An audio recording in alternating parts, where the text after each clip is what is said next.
Hi, welcome to the Face of Pro-Life. I'm Donna Marie Masidi, the host for tonight, and I'm here with Darlene Wagner, the producer, and we're here to bring you the latest, news on all the current issues that are going on in and around the pro-life legislation. The first thing I'd like to talk about is Kansas Governor Laura Kelly vetoes a bill giving women information about abortion alternatives. This comes from Life News, and I'd like to just briefly, explain what that means. What Governor Laura Kelly did, she vetoed a bill that would provide women information about abortion alternatives, specifically information for women using the abortion drug on how they can reverse the drug and save their babies from abortion. So, Darlene, what's your input on this? Do you think this is gonna fly? I think that these, of course, they're testing the waters. The very fact that she vetoed it, and she's a woman, and she's in I believe, a pro-life state. You said, was it Ohio or Kansas? Kansas. Mm-hmm. It basically is a pro-life state, but it is both progressive and, or you say Democrat and Republican, so it's not clearly a Republican state. These are test waters, but on the other hand, don't you think that if it was any other surgery, if it was any other issue, that there would always be that you had to present both positions, that you had to give choices? They're not giving choices to these, and they call themselves pro-choice. Where are the choices? You're absolutely right. That's a perfect I don't understand why it's one way and not the other way. And all of medicine, and your experience in medicine and my experiences in healthcare are the same, is that we're supposed to be able to give people choices for their care so they know what the best course of the action they should take for themselves. Can you imagine being a woman who is now going to have an abortion and she suddenly panics and doesn't want it? Well, and I understand there's a great number of women that do that. Absolutely, and there's no one there to give them alternatives, to be there to tell them, hey, you don't have to do this. There's an alternative. You can do this. You've changed your mind, you suddenly came to the reality. You can stop, And they've said many women who have done this that they showed perfectly healthy babies. Mm-hmm. Mm-hmm. Sometimes it goes too far, and you can't you can't reverse it. But if you catch it in time, you can reverse it. Absolutely. But they're not letting this known to these girls. Do they think that they're not competent to get that information? In other words, they're not intelligent enough? They're not... what do they think? That women should know certain things? They think that they can control the thinking, of the minds of these girls, to believe their philosophy, their agenda. That is the goal. Am I correct? Yes. Plain and simple. The attitude is that they are the planners of other people's future. And they're hiding it. That's why they're not going to let them know. They're not going to give them the other options that are available. What harm would it have done? Well, it goes against them. It goes against their whole agenda. They're desperate. I'm surprised, though, that as a woman, and I believe that the state legislature that passed this bill, she was going against her state. The majority of the people in her state who were in support of this. So interesting times lay ahead, because as we go from state to state, we're seeing different governors who are rejecting perfectly good bills that are being proposed by their state legislatures. The people are speaking, and the governors aren't I'm listening. not listening. No, And I thought, no. what would make them not listen? And I think it's about politics. They're scared of the They're going progressives. to lose Yeah. their position. They're not going to get the votes. That's what they, well, they think that, but Well, that's what they're thinking, and I have to be honest. That is the case in a lot of some governors situations. well, in some situations, but if we had some men of courage, we do know that there are some men of courage, and we see actually Donald Trump has taken a very strong stand that is pro-life and at a risk to himself, but he's a man of courage, I think. Absolutely. I think it takes great courage for him to have protecting. He's really protecting the pro-life movement at this point. And if he wasn't there, I don't know what would be happening to the pro-life Well, movement. he's the first president that even acknowledged the March for Life. He was out there. He spoke with them. How long ago is that we've seen that? So that's telling us something. Yes, and he's willing to be different. He's willing to take his chances. He's not in it for anything other than to want to make his country good again, great again, however you want to phrase it. He wants his country to be whole again. And despite the attacks he's under, again, we can say the same for ourselves in the pro-life movement. We're under a lot of attack by a lot of different organizations that are connected with Planned Parenthood, number one, obviously. But then again, we have to still keep getting the word out, educating people, educating these women, you know, regardless. It's so sad. I don't want to change the subject, but this bit of censoring, it's very difficult for us to get the news out to the people because everything is censored. So praise God for Face of Life. Pro-life, you know. Well, there's a lot of pro-life organizations out there who are talking about the truth. We take a lot of our information from LifeSite News and from Life News. They're all both on the internet. You can Google them and as they're excellent. Yes. And they are cutting edge, the most recent news, and they have excellent writers. I mean, I would say Pulitzer Prize type writers, and great researchers, and they're very accurate and up to date. And so anyone should go on either LifeSite News or lifenews.com, and you will be kept up to date on all the most relevant pro-life news. Right now, this perhaps is the most historical time in pro-life in the last 50 years.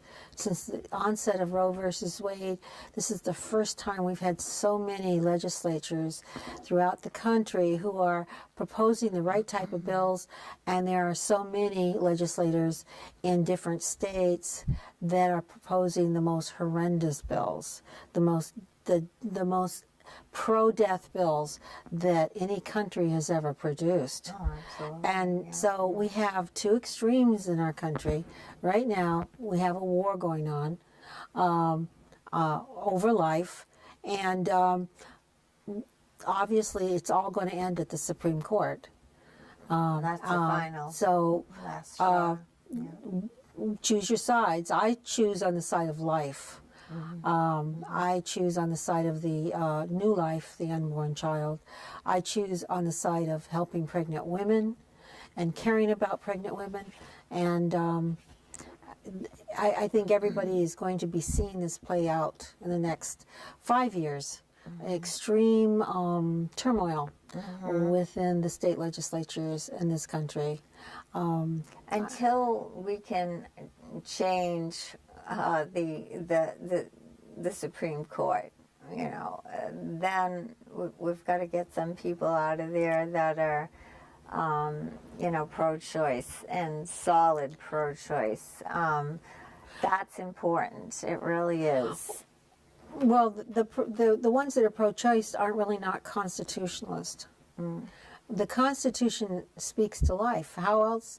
All men are created equal and endowed by their Creator with inalienable rights. Exactly. I think that's the Bill of Rights. It That's is. not, Well, that's not the Constitution. But still, even throughout still. the Constitution, it always spoke to rights. Absolutely. And One nation under God. Did God kill babies? No, He created them. yes, He did. And you too. I always say, you were once an That's- unborn child. That's right, exactly. I just wanted to add, with regard to this wonderful governor, Laura Kelly, who really took a step forward. And, we are kind of outnumbered, depending upon what part of the country you're living in, but she added, and I'm quoting Laura Kelly, governor of Kansas. She said, "It is ridiculous to paint the protocol as untested and medically unsound. The bill's chief sponsor, who is a doctor, Dr. John Epley, is this year's Kansas Family Practitioner of the Year. The Kansas affiliate of the American College of Obstetricians and Gynecologists do not oppose the bill." Okay, that's a good thing, The American Association of Pro-Life Obstetricians and Gynecologists, they support it. Okay, so that's great. A lot of the doctors, they're not supporting it. Even the doctors that believe in it are, they're afraid to speak out. They're afraid to support it. So these are courageous. We're in the times of, great saints. I mean, these are the days that the great saints want to be living in. And it's people coming forward, putting their whole self on the line for this. And so, again, women seeking abortion must not be denied the current medical information that they need to save their babies. Well, if they're having an abortion, at some point a woman panics. There's a huge number of panicking women after they've done what they've, taken that first pill. They have a right to know that they can suddenly change. Yeah. If they had there's so much pressure during an abortion. There's so many people around them that are pressuring them that they can have a change of heart, and they should know that they can reverse the procedure that they started. On the other hand, when you have an abortion and it's all done, the next day, women sometimes are rejected and abandoned by the very person who took them to the abortion clinic. It is not unusual for women to have men totally use them until they have that abortion, and then, in other words, they say, "Yeah, I'll stay with you. Yeah, if you have the abortion," and then they're gone. And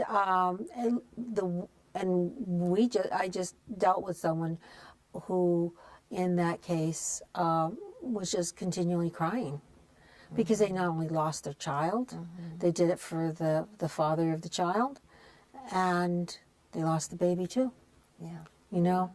And it's no small price on their emotional stability.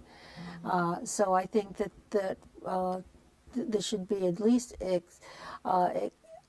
explained to women, also alternatives, that there's someone who will go and help you. There's an organization that will help you.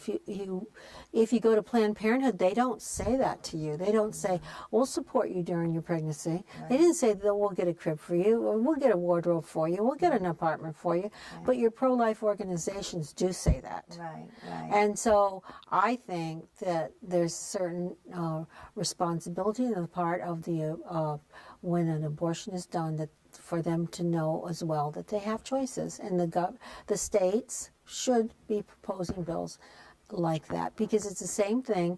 I would expect that if you went in to have a CAT scan, In a lot of cases, you don't know the dye contrast is extremely serious for certain people who have kidney failure. Yeah. Well, if they don't tell you that, they could kill you. Exactly. You know, Exactly. so you have a right to know about things like that. Right, right. But then again, you know, as we know, these abortion mills are not even being inspected. I mean, they're operating illegally, the majority of them. Well, they're not really illegal because they're just ignored by the Right, state because of exactly. political clout that they have Yeah. under the guise of women's rights. They're allowing places that are filled with bacteria and Oh, it's germs terrible, and yeah. that are really harmful, especially with so many type of diseases that are bloodborne, that like MRSA and things like that. They're not even inspected. How do you know that the surgical They instruments don't even are? have, licensed medical people in there. I know, you talk about a backstreet I mean, abortion just brought into a room. That's the difference in the concept. And these girls are suffering. I mean, they literally are suffering. They're hurting them. You know, they're in pain. They're shaking. They're, a lot of them are close to death. Well, in some cases, we're In seeing some reports cases. where the ambulances are being called and serious injury has been inflicted on women Yes, who are having yes. illegal abortions in very supposedly well-known clinics that are supposed to be state-of-the-art clinics. But But can that's have- what we're hearing. But what we're not seeing or hearing is also the really more. bad- More But what I'm saying that is they hide. Yeah, well, we don't know about what they hide, but we do know what they don't hide Right. because people are seeing ambulances come and go, but they're knowing that women are dying from abortions that are legal abortions. So it's almost comparable to the statistics that they claimed existed, which they didn't really exist before Roe versus Wade, No, they because there's so many more abortions that are being done. Absolutely. But Absolutely. these bills are necessary. These are important bills.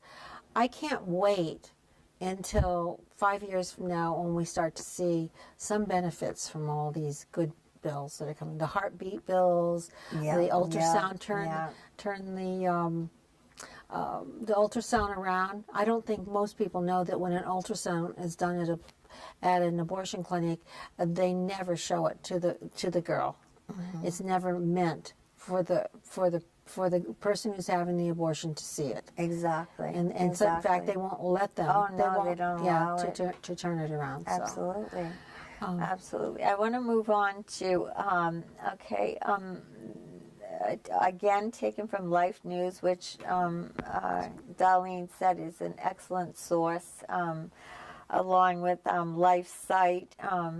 And the Democrat, there's a Democrat in North Carolina that's going to vote to override the North Carolina governor's veto of the bill to stop infanticide.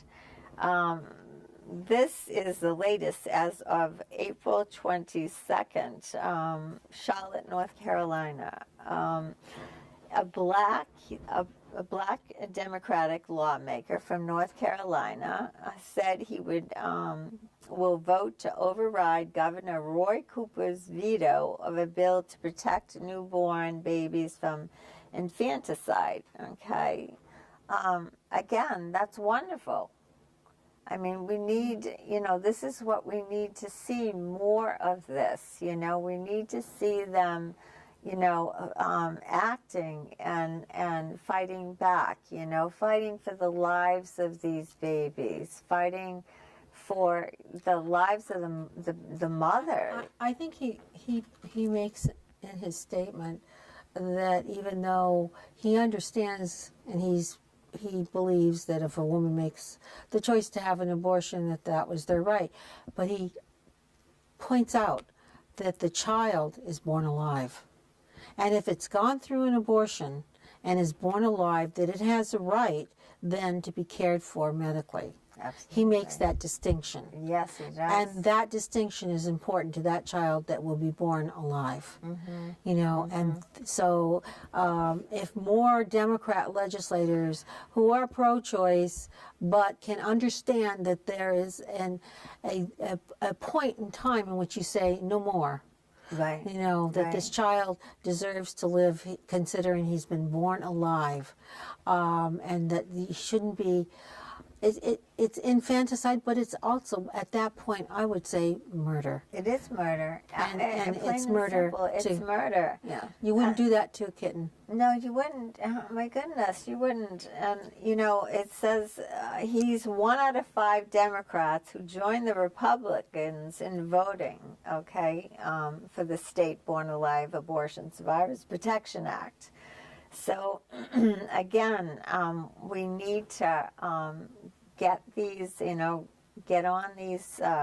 We'll support the Democrats that do this. as well, Exactly. who are willing to challenge right. their You know, party. commend them. You know, positive. You know, positive reinforcement. That always works the best, and I think he definitely deserves this. And anyone hearing this, I think it would be great to reach out to him and, you know, to commend him about this.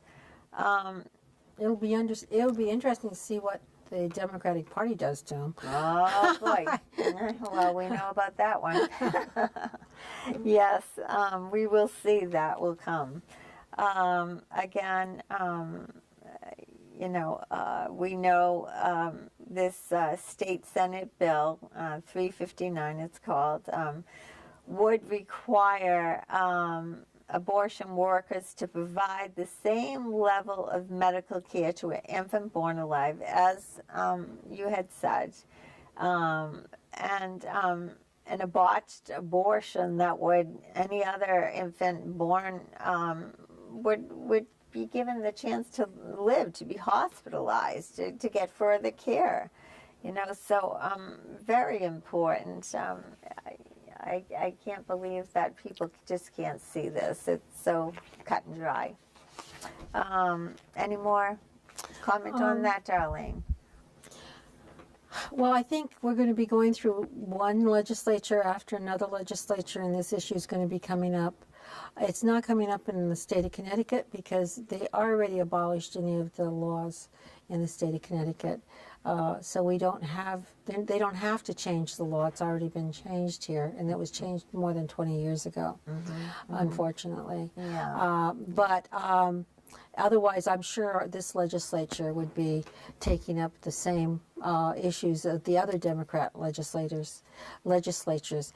I'm enthused on the Louisiana bill. Yeah. You know, that's coming up that says that it has shown that it has passed a bill that says that there is no right in the Constitution to an abortion. They passed a resolution.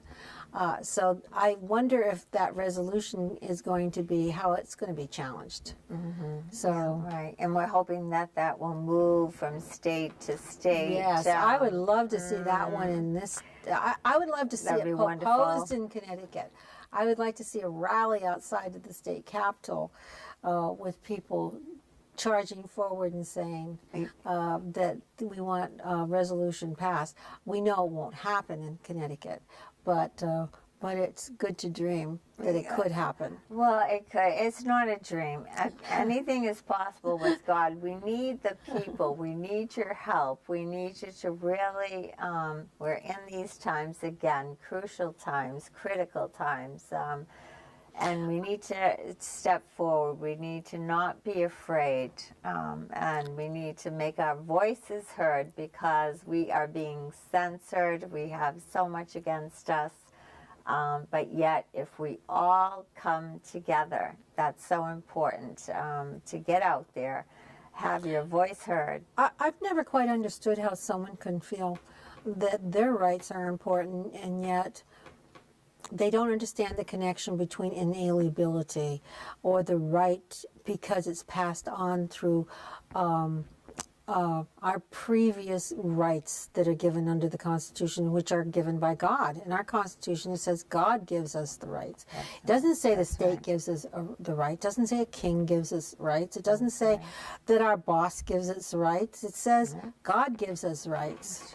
And that if we're given a right, and you have rights, and I have rights, why is it the unborn doesn't have rights? Oh, because he doesn't touch the ground?